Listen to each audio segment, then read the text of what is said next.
నమస్కారం. మీ life style ఛానల్కి హృదయపూర్వక స్వాగతం.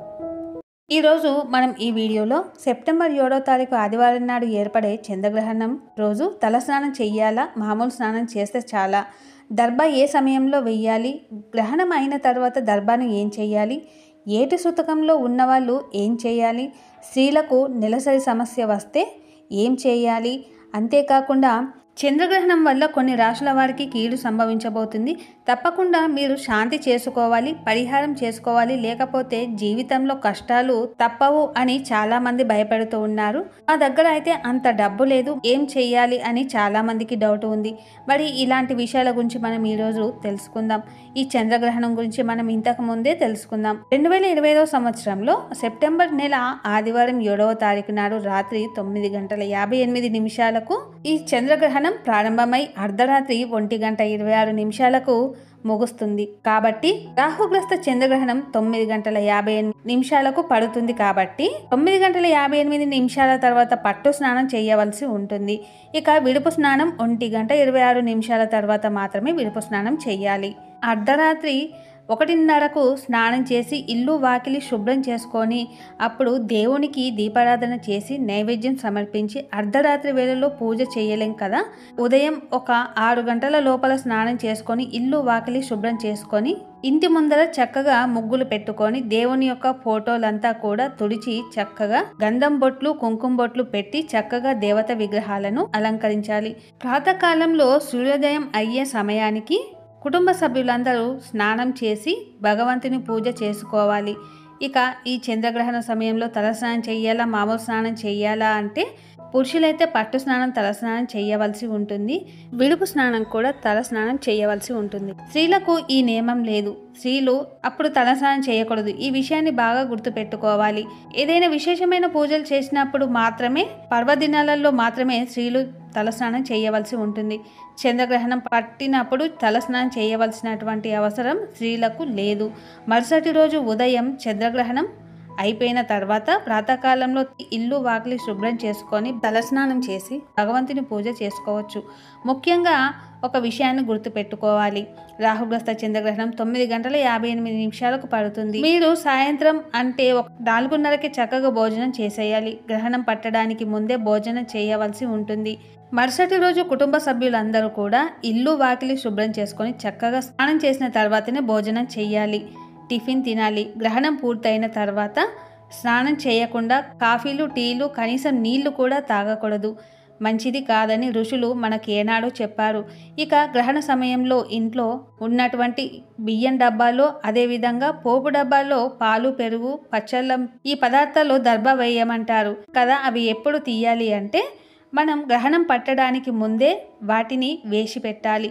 గ్రహణం పట్టడానికి ముందే బియ్యం డబ్బాలో, అదేవిధంగా పోపు డబ్బాలో పాలు, పచ్చళ్ళు, పెరుగు పదార్థాల్లో వేసి పెట్టాలి.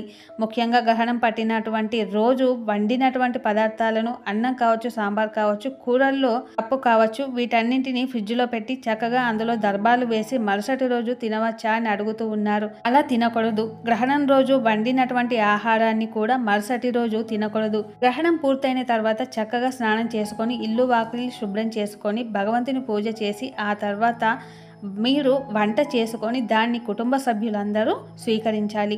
ముందు రోజు కూరలు, అదేవిధంగా పప్పు, సాంబార్ ఇవన్నీ ఫ్రిడ్జ్లో పెట్టుకొని గ్రహణం పూర్తయిన తర్వాత వాటిని తినకూడదు.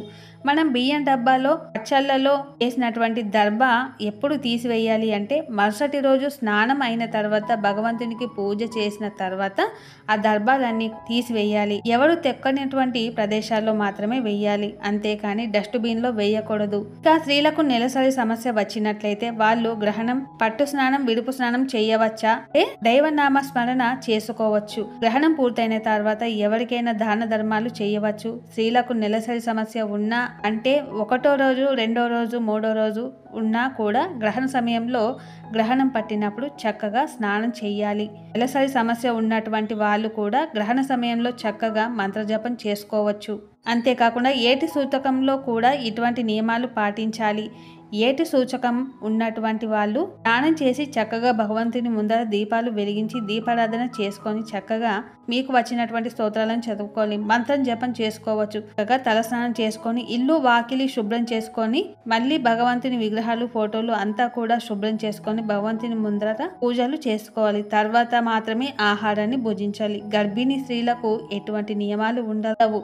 గర్భిణీ స్త్రీలు గ్రహణ సమయంలో పాటించాలి. ఏటి సూచకంలో ఉన్నటువంటి వాళ్ళు కూడా గ్రహణం పట్టు స్నానం చేసి చక్కగా భగవంతుని ముందర దీపాలు వెలిగించి దీపారాధన చేసుకొని మీకు వచ్చినటువంటి స్తోత్రాలు చదువుకోవచ్చు, మంత్ర జపం చేసుకోవచ్చు. మరుసటి రోజు ఉదయమే చక్కగా తలస్నానం చేసుకొని ఇల్లు వాకిలి శుభ్రం చేసుకొని మళ్ళీ భగవంతుని యొక్క విగ్రహాలు ఫోటోలు అంతా కూడా శుభ్రం చేసుకొని భగవంతుని ముందర పూజ చేసుకోవాలి. తర్వాత మాత్రమే ఆహారాన్ని భోజించాలి. గర్భిణీ స్త్రీలు ఏ నియమాలు పాటించవలసిన అవసరం లేదు. గర్భిణీ స్త్రీలు గ్రహణ సమయంలో ఇంట్లో నుండి బయటకు రాకూడదు. చేతిలో కాస్త దర్భ పట్టుకొని ఏదో ఒక మంత్ర జపం చేసుకోండి. ఓం నమ శివాయ అనేటువంటి మంత్రాన్ని జపం చేసుకోండి, లేదా ఓం నమో నారాయణాయ అనేటువంటి మంత్రాన్ని జపం చేసుకోవాలి. గ్రహణం పూర్తయిన తర్వాత గర్భిణీ స్త్రీలు తలస్నానం చేసి ఆహారాన్ని తీసుకోవాలి. కొన్ని రాశుల వారికి అరిష్టాలు కలగబోతున్నాయి, కొన్ని సమస్యలు కలగబోతున్నాయని ఇంతకు ముందు చెప్పుకున్నాం కదా. ఆ రాశుల వాళ్ళు విపరీతంగా భయపడుతున్నారు. మేము ఏం చేయాలి అని విపరీతంగా బాధపడుతున్నారు. దయచేసి బాధపడకండి. వాళ్ళు ఏ రాశుల వారికైతే అరిష్టం కలగబోతుందో వాళ్ళు ఈ చంద్రగ్రహణం పట్టినప్పుడు చక్కగా తలస్నానం చేసుకొని పూజ గదిలో కూర్చొని భగవంతుని ముందర దీపాలు వెలిగించి చక్కగా పూజ చేసి మీకు వచ్చినటువంటి స్తోత్రాలు చదువుకోండి. ఆ తర్వాత గ్రహణం పూర్తయిన తర్వాత విడుపు స్నానం చేసి మీ దగ్గరలో ఉన్నటువంటి శివాలయానికి వెళ్ళి అక్కడ గోత్రనామాలతో పూజ జరిపించుకొని శివాలయానికి చక్కగా ప్రదక్షిణలు చేసి ఓం నమ శివాయ అనేటువంటి మంత్రాన్ని 108 సార్లు జపించుకోవాలి. స్వయం పాకాన్ని బ్రాహ్మణునికి దానం ఇవ్వండి.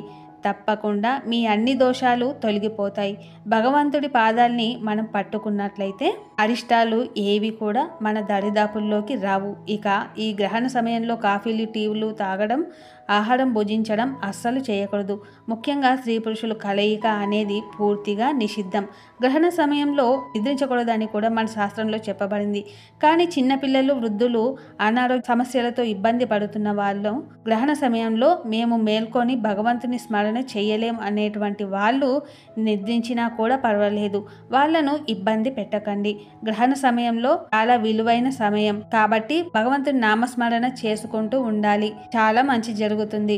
చంద్రగ్రహణం సమయంలో సమయాన్ని వృధా చేయకుండా దైవనామ స్మరణ చేస్తూ పారాయణాలు చేస్తూ ఆ దేవుని యొక్క కృపను మనమందరం పొందుదాం. మీకు ఈ వీడియో నచ్చినట్లయితే లైక్ చేయండి, షేర్ చేయండి, సబ్స్క్రైబ్ చేయండి. మరిన్ని మంచి వీడియోల కోసం మన ఛానల్ని చూస్తూ ఉండండి. ధన్యవాదాలు.